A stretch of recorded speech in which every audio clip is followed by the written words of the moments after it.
Hey everyone, welcome back to another video. Today is a full review. This is Agar de Noir by Areej le Dore from the brand new collection. And yeah, we'll get into the review of this. This one, when I first apply it, I get a mix of spice, oud, labdanum, resin, and maybe even a little bit of coffee. It's dark, it's kind of brown, it's resinous, it's spiced.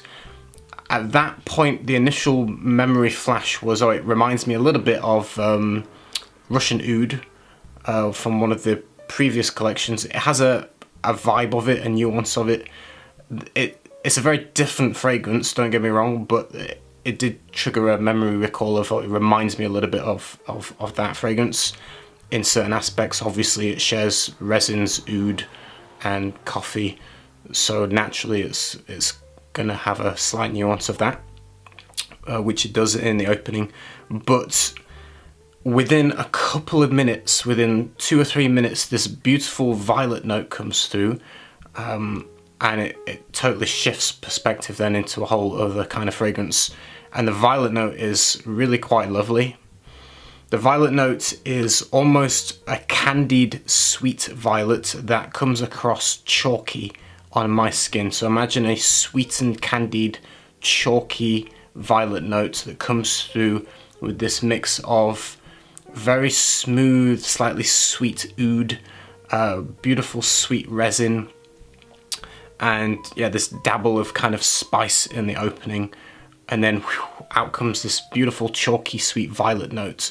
And that's the opening of the fragrance. As it dries down, the violet note smooths out and mellows away over a couple of hours, and that whole part of that first couple of hours of the fragrance is really nice. I enjoy the violet note with the combination of the oud and the resins and the spice, and yeah, I think it's very, very nice. As it dries down further, I get mainly a harmony between oud and resin. So you notice the sweet labdanum and this beautiful kind of woody oud that doesn't have any animalic notes. There's no dirtiness to this oud at all. It's a beautiful, smooth, rich, slightly sweetened oud, or it comes across that way anyway. Very palatable, so to speak, even for non-oud lovers. I don't think this will be a problem. But from that point on in the fragrance, once it gets past kind of the top note, which I would say is spiced, dark, a slight coffee, slight oud, slight resins, transitioning into the violet for the midsection, the kind of chalky violet, sweet candied chalky violet, and then it transitions into the dry down, which like I say, is for me mainly smelling, or to my senses at least, I get a combination of oud and resin for the most part. Maybe an underlining kind of muskiness from the ambergris, most likely. And from that point, it's relatively linear on my skin. It doesn't really have too much change after that, once those kind of initial stages are done. And it just gets softer and softer and softer on my skin. I would say this one is unisex, leaning on the masculine, depending. Not all women are going to want to smell of oud and resin. But in general, I would say it's unisex. I would say it's a colder weather, nighttime fragrance, autumn, winter in the evening, and I think it could be pulled off kind of casually or dressed up, actually, but definitely colder weather. For an oud fragrance, I think it's quite safe. It's not, like I say, there's no funky notes, there's no dirty notes, there's no crazy left field notes, there's no civet or anything. There's no kind of weirdness to it. It's very likable, it's very approachable, it's very friendly. It's a very easygoing oud fragrance in my opinion. And so I don't think it's not a polarizing fragrance is what I'm trying to say here. I think the resins and the tonka come out in the dry down and the far dry down, and you get a mix of resins. Looking at the notes, there is Peru balsam, benzoin and labdanum as the resins in here, mixed with ambergris, and That's really the core of the dry down, with the tail end of the oud, the woodiness and beauty of the oud fading into those mix of resins, slightly sweetened with the tonka, but the tonka's not massive in this. It's not a sweet fragrance at all. It's a nuance of sweetness without, like I say, being heavy on the tonka. Although I like it and it's clearly really good quality, I didn't fall in love with it myself personally for me to buy a bottle, but I would say if you, in general, if you like natural artisanal oud fragrances and you like the note of violet, then this will be one you want to check out, and you might fancy a bottle of this.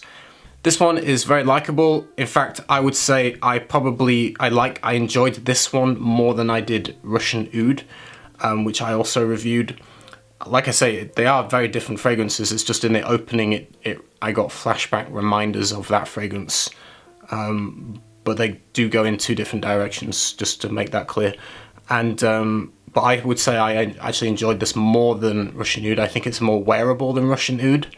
And I like the violet note in this, the chalky sweet violet note. I think works really well. It makes it quite interesting.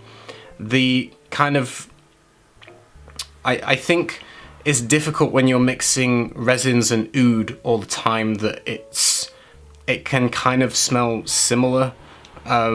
Resins tend to, when you're using a lot of resins and oud, the resins kind of drown the oud a little bit. For me, is the best way I can describe it. I get more of the resins, and the oud is kind of struggling to compete with the labdanum and the benzoin and the Peru balsam, and they're quite thick, sticky, strong, long-lasting notes that oud has to compete with.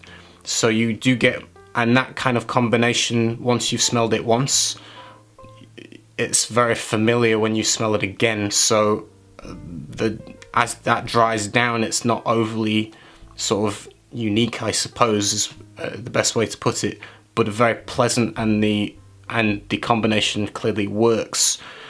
So it's not one that I feel that I probably would buy myself for my own personal collection, although, like I say, I enjoyed this one more than Russian Oud. And so very, very good quality, lovely. In terms of performance for this one, very good. The longevity itself was around the 12-hour mark, 10 to 12 hours on my skin. Softer projection and sillage in the first 2 hours. It's not massive on it feels close. I don't think you're going to be wafting huge kind of sillage trails, but it's certainly better in performance than Santal Galore, which really does sit close. This one does give a little bit of a bubble, but it's still a little bit closer. But longevity is stellar, really good.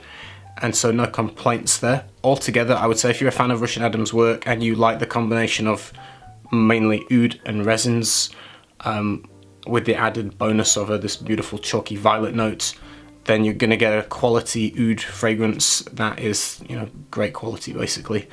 And it'll smell good. It's very, like I say, likable. It's not a difficult fragrance to wear. It's very approachable.